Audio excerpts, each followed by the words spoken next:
Alright, now with our new handy TMD equipped, let's get the fuck out of here. As showcased before, you can manipulate stuff like, say, broken staircases. Like I said, this is sadly not as, quote-unquote free as you might think it would be. As you can see, it's very situational. But to be fair, the devs went, tried to make it as much interactive as possible, as in they filled in the levels with so many different objects that you can manipulate. So, so at least I give the commitment that Raven Studios is, which, like I said, is something that I noticed as well in X-Men Origins Wolverine. They took something that, in that case, they took something, a property that was dreadfully bad, and at least they tried to make it a fun, entertaining hack and slash with what they had. So you can tell that they tried to actually work with what they had. It's kind of similar to High Moon Studios from the stuff that they played of them. Admittedly, it is kind of a shame that this kind of talent was ultimately wasted, at Activision in the last couple of years. So, like I said at the beginning of this run, only time will tell if things will improve or not. Here's hoping. Good All right, luck. let's. Okay, that the elevator actually was a bit busted, I think, or not. Oh no, right. I need to actually reactivate the fuse box. There we go. You should be coming upon a rift. A rift in time. A rift in time? Is that what all the hallucinations about the past have been?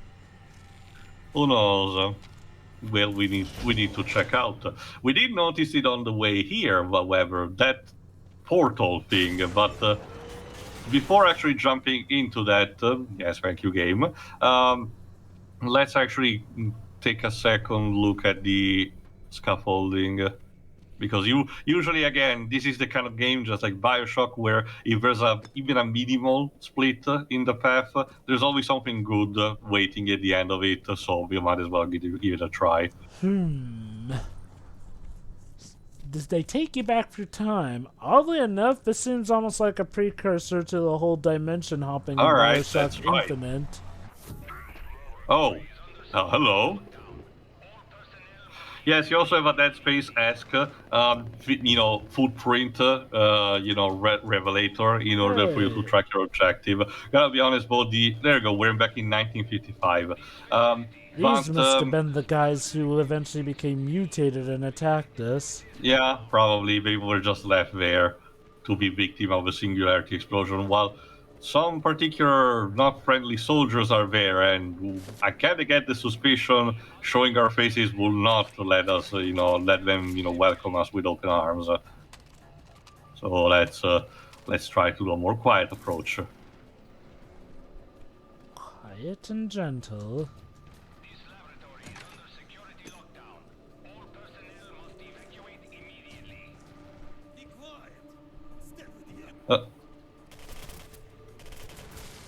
Yep, be quiet.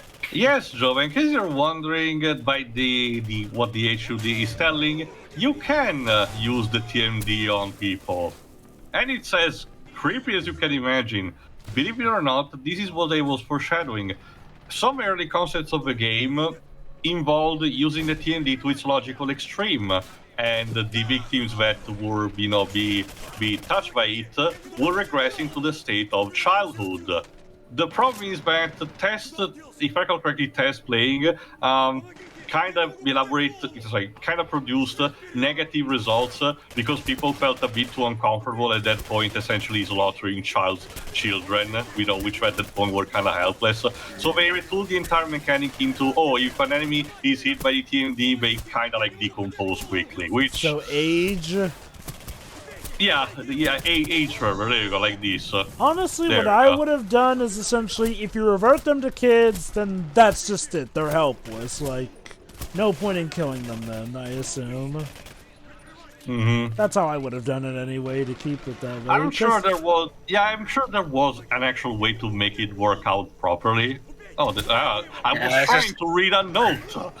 Some people just don't have any consideration. Yeah. It's just the way it was apparently conceived originally sounds either by Even by gritty game standards, sounds really fucked up. Oh, I do agree that the whole killing kids thing after And again, after you've reverted them and they're helpless, yeah, that feels like a step too far. So that's why I wonder, why not just do something akin to the Little Sisters, at least, where you can choose to spare them? I get the idea he might have something could potentially consider in development. Remember, this game was extremely ambitious, but because they had to also develop it for consoles and not just for PC, what was kind of killed a lot of the concepts that they had, unfortunately, which meant that at some point they even considered canceling, but someone at Activision had to literally step in and told them to essentially make it work with what you have so you don't have to waste any more time. Knowing how Activision are, it's a miracle that they didn't rush it even more. Potential. Again, the problems in the managing at Activision are extremely notorious at this point. So you can easily imagine they also leaked into the development of this particular game. Oh yeah. So there's I'm not really doubting that. Like honestly, but I can also believe the idea that the developers were just like that ambitious, and unfortunately they kind of hit a point and they needed someone to actually steer the boat in some kind of right direction. Although that's the sad thing, it's like, well, whenever there's a What Happened episode about, an Activision-produced game, more often than not, it turns out that the leading problem was, big shock, Activision themselves. Oh. I don't recall asking your permission. Hey, I recognize that guy. He looks younger. And that other guy, too. Is Dr. Barisov, yes. I wonder if we're about to see that mysterious accident he died in. I will kill you if you don't tell me where the TMD is. You wouldn't. Do I look like I am bluffing, Victor? Very well. You give me no choice, my friend. There are no accidents, comrade. Were we supposed to prevent that or something? Yes, we were supposed to bust in through the door. That's why the dialogue is so lengthy. I just decided to let it play for funsies. Cute. FBI, open up! Oh, shoot! We just changed the future. We've created a time paradox. Or maybe not.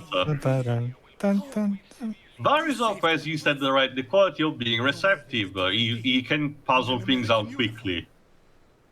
Something must have gone terribly wrong. So did we just fix the future then, I wonder? That's what we need to find out. We're still not in the quote-unquote right time, so we need to find a way out. Thankfully, again, similar to Devlin, Dr. Barisov cannot really die from the enemy soldiers. He takes cover occasionally, or even when he's in the open, they don't really shoot him. Ironically enough, mind you. So at the very least, you don't have to worry about him. I wonder Demichov tried to kill him right there. He knew he was invincible otherwise. Amazing. There you go, the TMD cells are the equivalent of the LPAC for the TMD energy. You may notice that unlike with objects, using the TMD on people even on normal state does consume, just in case you cannot spam it, which makes sense, game balance and all. I wonder if what would have happened if they used that hand power thing there. How about have them just like have wipe all memories? That's not how it works. To be fair, that considering what the E99 can do, I can easily see them pulling that out of their asses. Wouldn't that be something interesting to use? E99 literally mutates people, send through time. But if you apply just the right amount, it won't mutate people horrifically, it'll just take their memories. Damn it. Well, I mean, they won't know who you are and therefore won't kill you. Alright, let's... For lack of a better word, older or younger. Even the safe can decay over enough time. We're running out of time. Please, age the safe with the... Sure, oh, it's his device, so he would know. Well, get out of the way then. It's a good job we didn't age what was inside it. Time for your first unique gun. Prototype E99 weapon. It can be unstable, but should help tip the odds in our favor. Sounds like traditional Soviet technology to me. The Seeker. I don't really like this weapon, even though on paper it sounds nice. It's a literal, seeking missile. Seeking missile. You need to press the trigger and then guide the projectile towards its destination. The problem is that it's never consistent. It's always very imprecise. So by that token, unreliable. I much prefer to use a weapon, that allows me to take properly more aim. Like usually in a game where you can, pilot the bullet in order to hit an enemy that's behind a cover. Usually you're given some kind of more proper steering controls. But the problem with this weapon is that the bullet goes way too fast and the turning is too tight too tight in order to do something. And if you remove the finger from the button at any point, the firing button, at any point, the projectile just detonates in midair without even damaging anyone. So you're essentially just wasting time and bullets for that. Curious. And at that point, you might as well just use your other weapons. Curious. Yes? Can you get hurt while you're launching the bullet? If another enemy is, like, say, in the room, yes. And if I recall correctly, it cancels the animation and goes back to you. I don't remember if I triggered that one. Could be or could be not. Again, it's been actually a bit since I recorded this. There you go. Again, when the weapon is working as intended, you can see that it has, kind of a fun mechanic to it. But it's too inconsistent for my taste. And in case you're wondering, yes, the enemies, like I said, do recycle those, like, same 3-4 lines they recorded constantly. Think of the meme from the Rambo video game. Come on, comrades, he's a man, not a god. Kinda like that.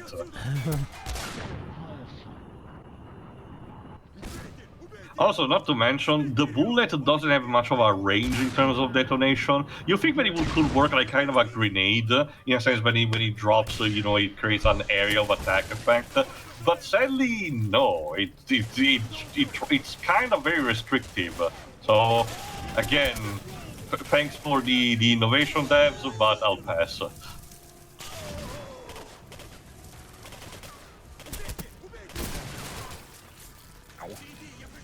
Don't lose your head.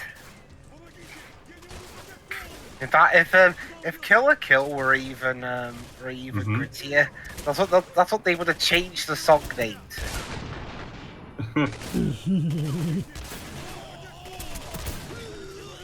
Yeah, it'll be halfway. They'll get to that bit in the song, but by that point it was too late, and the enemy's already lost their head.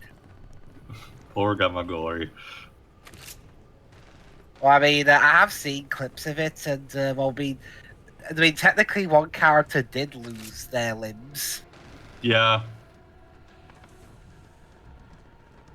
Alright, scavenge a bit for some more E1990 technology. I did love the reaction afterwards. Do you not know who I am? I need these arms. Yeah, that's why I cut them off, you dipshit.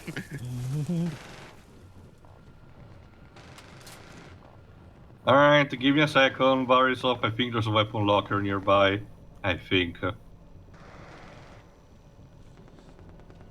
I will give this game credit. Like, it doesn't seem to be trying to do the whole creepy atmosphere thing 110% to totally like be said, as big as BioShock and all that. Again, the opening clearly wants to be the most evolved BioShock, but after that, starting from this point, it tries to be its own thing, despite still maintaining the basic elements of it.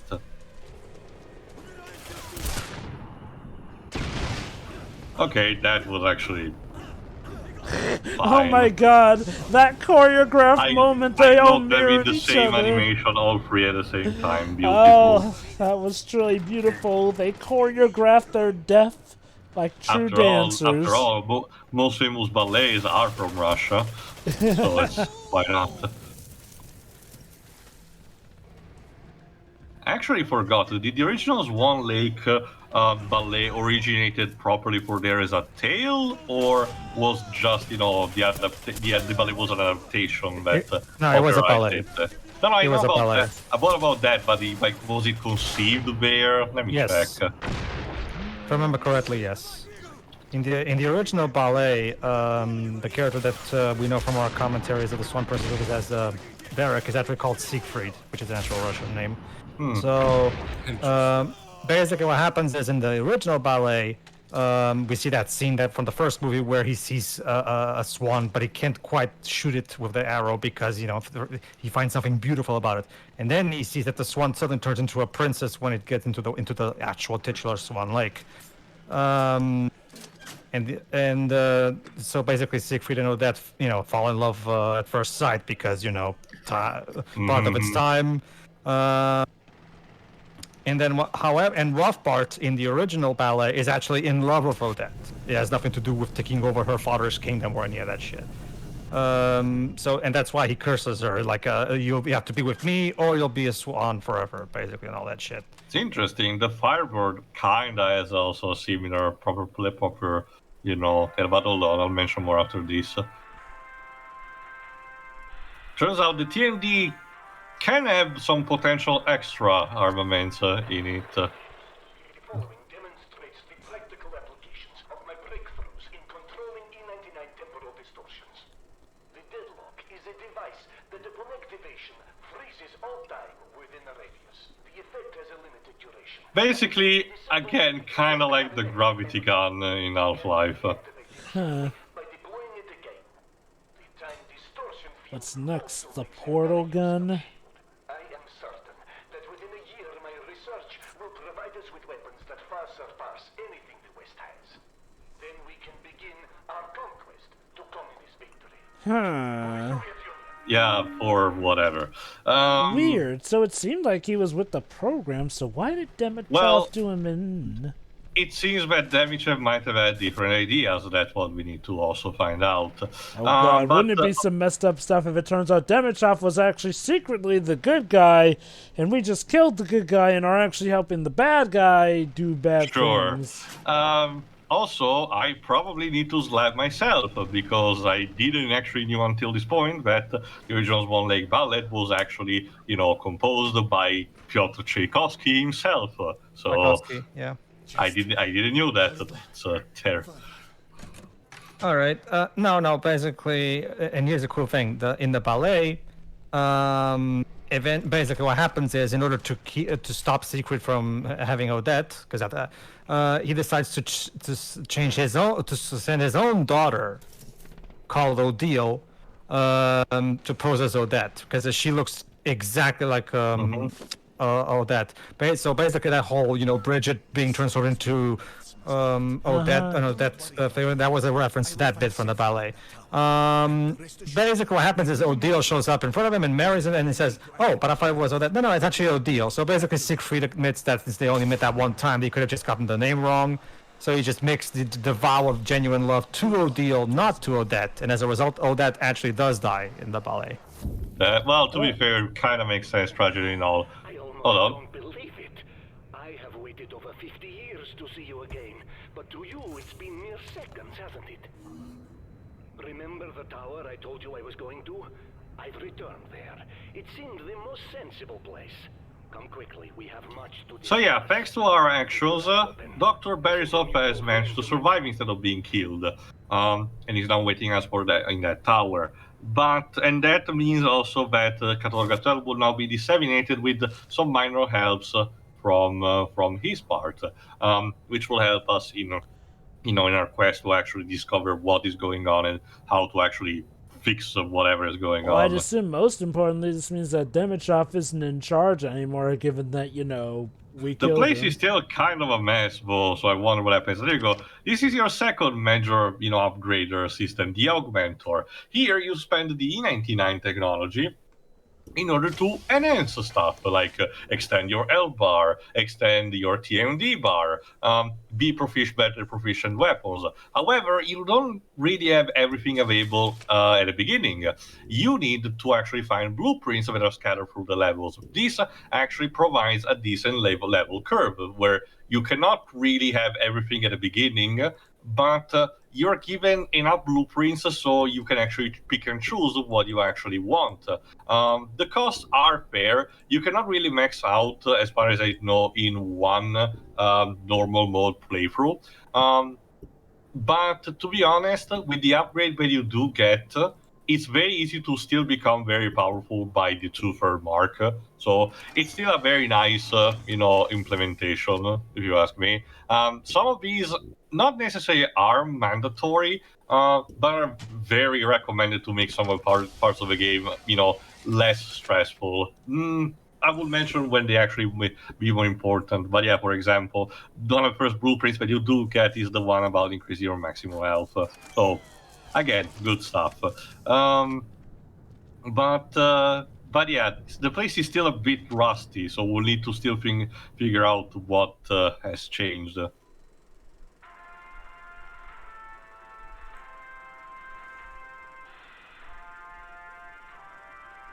Okay. Teleportation technology, you were saying, Jova. Also, I reload himself. I am going to record my observations as I move through. I expect I will exit at Rift 6, which seems connected to this one, and has appeared near the docks. I am walking in now. A slight tingling feeling, even through the suit. I am not perceiving anything visual out of the ordinary. Okay. And as you see, no noticeable... I'm sure nothing. Oh, okay. Turn it off! Yeah, this is not good propaganda. Shut it down. It reminds me of that GTA Well, 5. something I don't know, guys. Something tells me we might not have a Portal equivalent. It reminds me of that GTA 5 mission So, where you plant a bomb in a in the phone of a Steve Jobs XP. Oh, look at that! Like a Back to the Future style timeline. Sorry, Lives. And you can watch the TV of the presentation, then call the bugged phone and watch his head explode live on TV. I wonder if the idea with that was to trick you into thinking you're getting a new power-up, but no. Again, I do wonder if that was another concept that was, potentially planned, but they could not implement fully, and they just put as a cheeky Easter egg. Who knows? Anyway, see you for the next part where we try to actually reach the tower in which Dr. Barisov has, bunkered himself in. See ya. See ya. Bye. Yeah.